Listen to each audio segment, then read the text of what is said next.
ದೇವರ ಪೂಜೆ ಸಲ್ಲಿಸಿ ಮನೆಗೆ ಮರಳುತ್ತಿದ್ದ ವೇಳೆ ಅಪರಿಚಿತ ವಾಹನ ಡಿಕ್ಕಿಯಾಗಿ ಸಾಹಿತಿ ಸ್ಥಳದಲ್ಲೇ ಮೃತಪಟ್ಟಿರುವ ಘಟನೆ ನಡೆದಿದೆ. ಚಳ್ಳಕೆರೆ ನಗರದ ಚಿತ್ರದುರ್ಗ ರಸ್ತೆಯ ಅರಣ್ಯ ಇಲಾಖೆ ಸಮೀಪ ಈ ದುರ್ಘಟನೆ ಸಂಭವಿಸಿದೆ.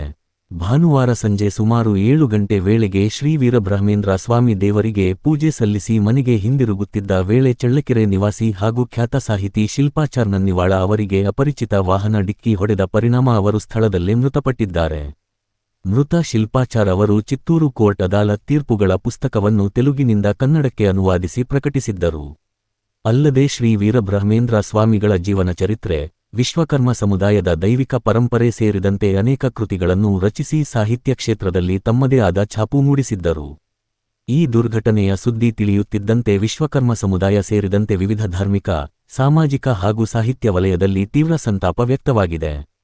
ಚಳ್ಳಕೆರೆ ತಾಲ್ಲೂಕು ವಿಶ್ವಕರ್ಮ ಸಮಾಜ, ಅಖಿಲ ಕರ್ನಾಟಕ ವಿಶ್ವಕರ್ಮ ಮಹಾಸಭೆ ಬೆಂಗಳೂರು, ಅರೇಮಾದನಹಳ್ಳಿಯ ಶ್ರೀ ಶಿವಸುಜ್ಞಾನ ತೀರ್ಥ ಮಹಾಸ್ವಾಮೀಜಿ, ವಡ್ನಾಳ ಲೇಬಗಿರಿಯ ಶ್ರೀ ನಾಗಮೂರ್ತೀಂದ್ರ ಸ್ವಾಮೀಜಿ, ಶ್ರೀ ಶಂಕರಾತ್ಮಾನಂದ ಸರಸ್ವತಿ ಸ್ವಾಮೀಜಿ, ನಿಟ್ಟರಹಳ್ಳಿಯ ಶ್ರೀ ನೀಲಕಂಠ ಸ್ವಾಮೀಜಿ, ಸುಲೇಪೇಟೆಯ ಶ್ರೀ ದೊಡ್ಡೇಂದ್ರ ಸ್ವಾಮೀಜಿ, ಚಳ್ಳಕೆರೆ ಶಾಸಕ ಟಿ.